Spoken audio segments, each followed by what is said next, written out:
Shalom. Call halal Yahweh by Shanam Shai by Hashem Rakak Badash. Double honor to the apostles and the elders. Salutations to all my fellow laborers doing this work in truth and sincerity, risking their lives and their freedom to do so, now more so than ever. To the scattered elect that are scattered around the four corners of the earth, that be like unto the speckled bird, the Israelite foreigners. And to the Aquaf that are listening and learning, to you I say Shalom. This is your brother Malchaamah from the branch of the Great Millstone here in Chicago. And just pondering some scriptures and some thoughts that, you know, what the Spirit came onto me to do. And I just want to do you know what, let me just go right to the scripture. Let's go to Psalms. Let's do a summary of a breakdown of Psalms 83. All right, this is Psalms 83, starting at verse 1. And it reads, a psalm of Asaph, keep not thy O silence, O power, hold not thy peace, and be not still, O power. For lo, thine enemies, note that word enemy. See, the Israelites have enemies. And the enemies of the Israelites are the enemies of God. The enemies of who the world ignorantly calls God are the enemies of God's people, whom are the Israelites. Okay? So, you know, the Lord never made the earth for all people to dwell together. He made the earth for people to dwell in peace, but not necessarily together. That is a concept of man. All right? And look at the world today as a result of it. And what people push that. And it says, for lo, thy enemies make a tumult, and they that hate thee have lifted up the head. All right, to lift up the head is someone basically who's starting some shit. All right, that's basically what that means, you know, roughly paraphrased or roughly explained. They have taken crafty counsel against thy people and consulted against thy hidden ones. All right, so my question is, where are the Israelis and the Jewish people ever been hidden? Because according to them, the way they get on television and brag and talk, they've always known who they were with DNA and this, that, and the other. All right. But in this scripture, it is made evident that the Israelites were cut off from their heritage by a group of people. So they can go out and take vengeance on 95-year-old Germans for the Holocaust, but you can't come against all these nations that are named here in the Bible that did this to your people supposedly. When and where are these people? How do you fit this prophecy? That's a question I would like to hear apologist Vocab Malone or any rabbi or any Christian answer. Okay?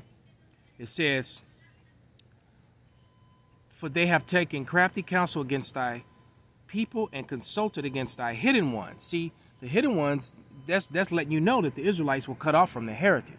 So they're going to be a people that are not accepted or known to be the Israelites until the end comes. Because the end, it says that they will wake up in remembrance. So, you know, that brings us to the point that any people who's been claiming to be the people all along could not possibly be the people. All right? And it says, they have said, come, let us cut them off from being a nation, that the name of Israel may no more be in remembrance. And it makes you wonder, why do you know these people call themselves Israeli and not Israelites? All right, and then there's a definition for Israeli and Israelite. All right, even in the newest and old dictionaries, it tells you that an Israeli is a modern day citizen of Israel, not to be associated with the biblical Israelites. And the Israelites are actually the seed of Abraham, Isaac, and Jacob, who got scattered and was lost. All right? That's facts. It says, for they have consulted together with one consent, and they are confederate against thee. The tabernacles of Edom, which Christianity teaches we have been done away with, but the Jewish rabbis said that the Romans were the Edomites, which makes sense being that Herod and the Herodians were Edomites, and Herod, the Herodians, were put in charge and made king over the real Israelites in Rome. So that makes perfect sense, right?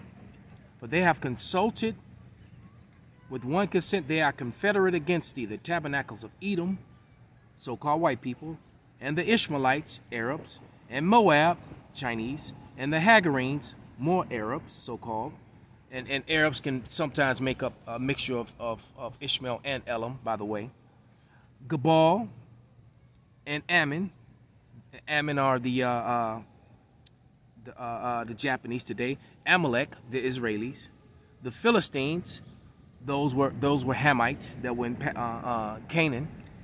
And the inhabitants of Tyre, also Hamites, Africans that were in the land of Canaan. Okay? That's who that is. Oh, and Ashur has joined with them. They have holpen the children of Lot Selah. All right, so Ashur would be the Syrians. All right? Which among the Syrians are a lot of Israelites, by the way. As a matter of fact, among all people, because we did get scattered to the four corners of the earth.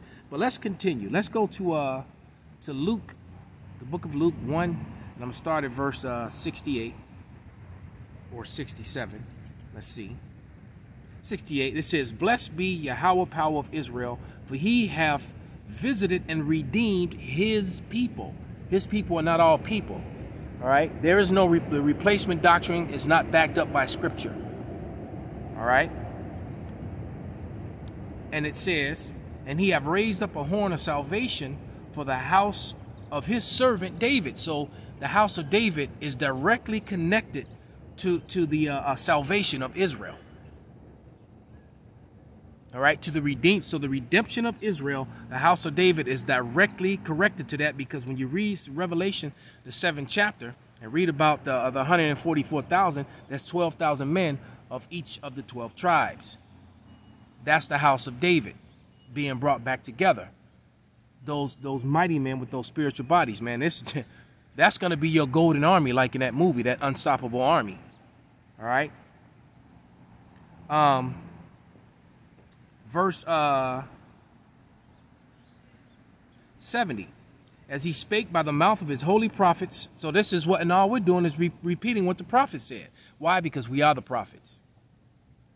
All right, which have been since the world began. The Lord said he knew us before we were in the womb, man. We were the first fruits. The first fruits are going to understand and know these mysteries. Amos 9:7, if I'm not mistaken. All right. It said he showeth his word unto the prophets. You know, I'm going to go and find that in a second. And it says,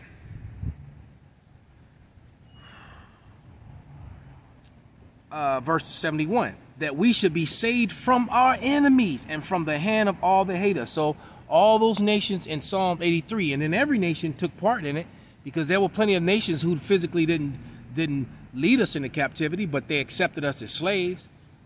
And they licked our wounds, you know. Verse 70, as he spake by the mouth of his holy prophets, which have been since the world began, that we should be saved from our enemies, from the hand of all that hate us. Just watched the video where a Negro woman, what did black people do? As light brown as she was, calling herself black. That's part of the cutting them off from being a people, because you got the Israelites. You still got the mass majority of them stuck on calling themselves black, Hispanic, or Indian, natives. All right, that's one of the ways that they cut us off from our heritage, by creating new ones and giving us proverbs. It's written in the book of the prophets. It's written in the curses. All right. To perform the mercy promised to our fathers, see, and the covenant, to remember his holy covenant, and the promise to our fathers, and to remember his holy covenant. That covenant, both the new and the old, was made with the Israelites. All right, this whole section of Luke, the first chapter, is a perfect precept to link up with Romans, the 9th chapter, which breaks it down clearly that it's all about and only about the nation of Israel. And it points out that the number one enemy is Esau, Edom, the so-called white man. All right. It says, the oath which he sware to our father, personal pronoun Abraham, that he would grant unto us that we, being delivered out of the hand of our enemies, might serve him without fear. So they're over in the land of Israel, not serving the Lord, clearly, with Pink City and all the adultery and women in the military and all the stuff that they do that's opposite of what the laws of Moses. All right? And they do it in fear. When the Israelites go back to the land of Israel, there's going to be no fear. Okay? 75. In holiness and righteousness before him all the days of our life, and thou child shall be called the prophet of the highest, for thou shalt go before the face of Yahweh to prepare his way. That's Yahweh Shai, man. He's going to prepare the way for us, to give knowledge of salvation unto his people by the remission of their sins. Does it not say in Hebrews 7:14 that the Lord sprang out of Judah and are not the other 11 tribes, the people and the people of Judah, the his people? Okay.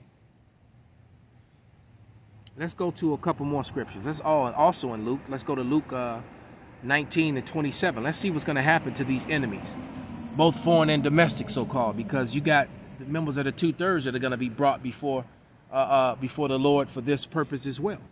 All right.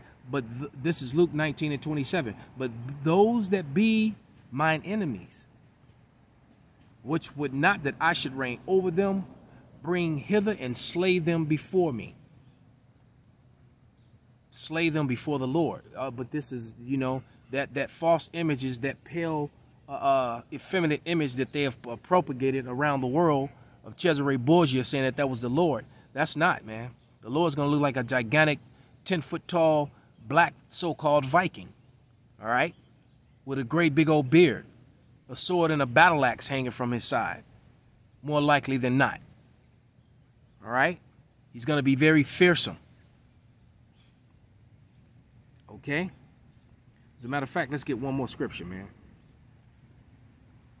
Because if I'm set with that task to bring you before the Lord, man, and he said, slay them, I'm going to slay you like Samuel did. Samuel was hewing people in pieces, man. That, and that was an Edomite, as a matter of fact. You know, the king of the Edomites at the time. This is 1 Samuel 15 and 33. All right? This is the fate of you Edomites, Amalekites, and all you heathens, and you 2/3 Israelites who refuse to get down with the truth. And it reads, and wow, and that was at 12:44.